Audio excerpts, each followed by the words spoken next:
Akal. Pagi ini Alina datang untuk menjemput Riana. Tumben Alina jemput ke sini. Biasanya juga pergi sama Mas Radit. Tanya Bunda Nilam. Aku lagi ngerjain dia Bun, jawab Riana. Jangan gitu dong Rin. Alin itu rumahnya jauh loh dan beda arah lagi.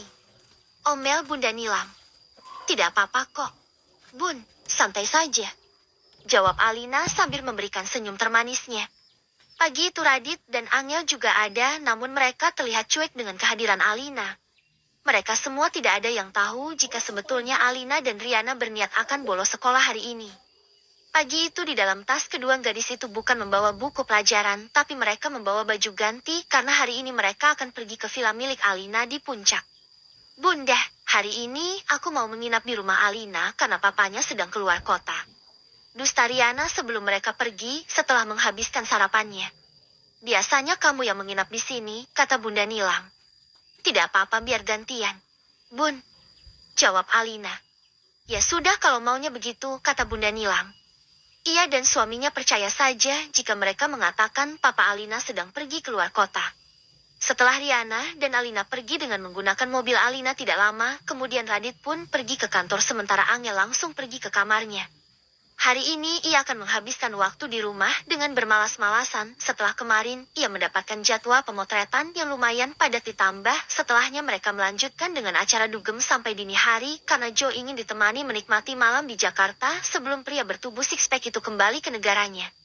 Joe dan Angel akan kembali terlibat dalam proyek bersama 2 minggu lagi di Bali. Tidak sampai setengah jam Angel pun langsung tertidur dengan pulas. Saking pulasnya Angel mengabaikan beberapa pesan dan panggilan dari nomor Radit. Alina melajukan mobilnya dengan kecepatan sedang. Kedua gadis itu masih mengenakan seragam SMA-nya dan rencananya mereka akan mengganti baju sekolahnya begitu tiba di villa Alina. Tujuan utama Riana dan Alina memang villa milik Alina. Namun dari sana mereka akan mengunjungi sebuah klub malam yang sedang santer dibicarakan oleh teman-teman mereka yang hobi clubbing. Klub malam yang akan mereka datangi kabarnya sering menampilkan penari wanita dan pria telanjang dan kedua gadis itu sangat penasaran ingin melihatnya, meskipun untuk itu mereka harus merogoh kocek cukup dalam.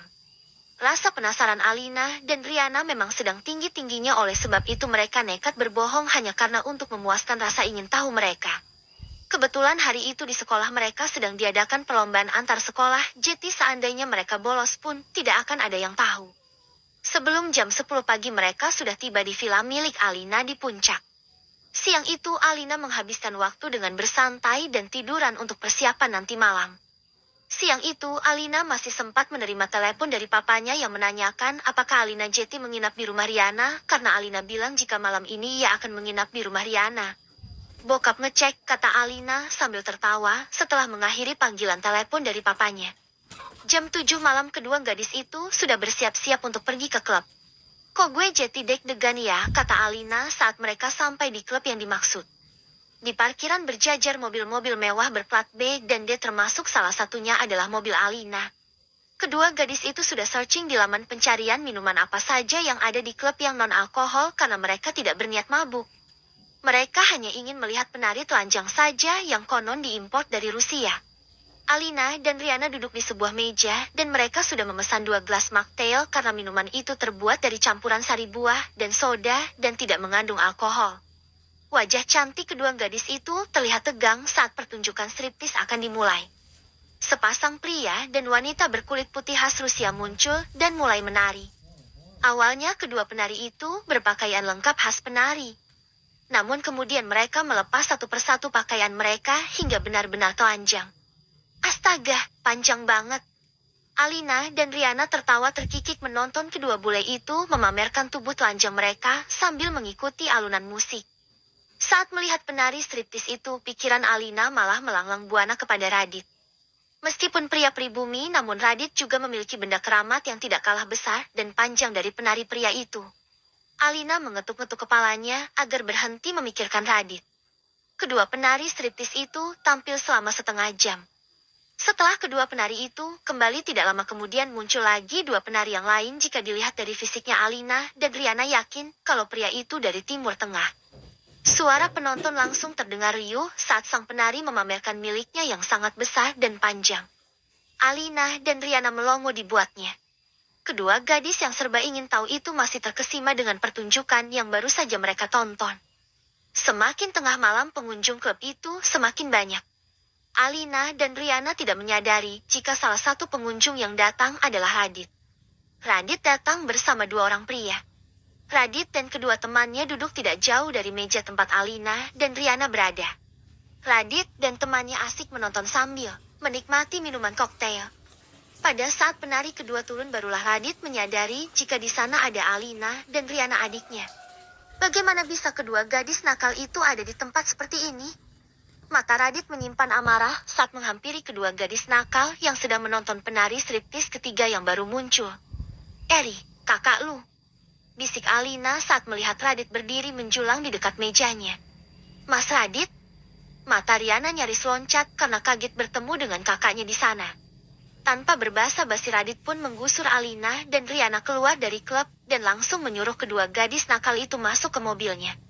Alina dan Riana menggigil ketakutan di mobil Radit. "Siapa yang ngajak datang ke tempat seperti ini?" tanya Radit. "Tidak ada yang mengajak.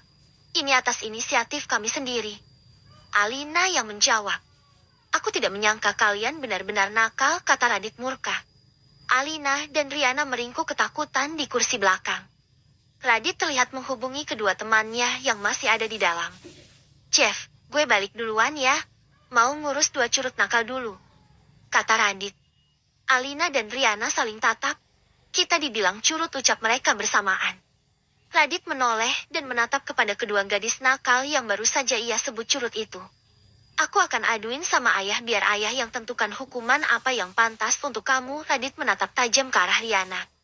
"Jangan kakak," cicit Riana ketakutan.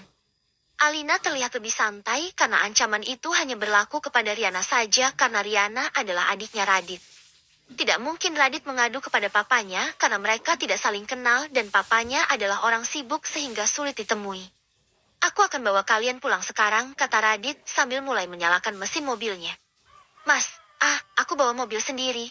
Aku pulang sendiri saja," kata Alina sebelum Radit membawanya pulang. Radit menoleh ke arah Alina. "Mana kunci mobil kamu?" tanya Radit. Dengan takut Alina memberikan kunci mobil miliknya kepada Radit. Tanpa berkata apapun Radit mengambilnya dan ia langsung turun dari mobilnya kemudian menghampiri seorang security yang ada di sana. "Ada apa, Mas?" tanya pria bertubuh tegap itu. Ia sudah cukup mengenal Radit karena Radit dan kedua temannya sering datang ke sana. "Tolong berikan kunci mobil ini kepada Dirga di dalam," jawab Radit. Dirga adalah salah satu teman Radit yang datang bersamanya tadi. "Baik mas," jawab security itu. Setelah menitipkan kunci mobil Alina, Radit pun kembali masuk ke dalam mobilnya dan membawa kedua gadis nakal itu pulang. Karena takut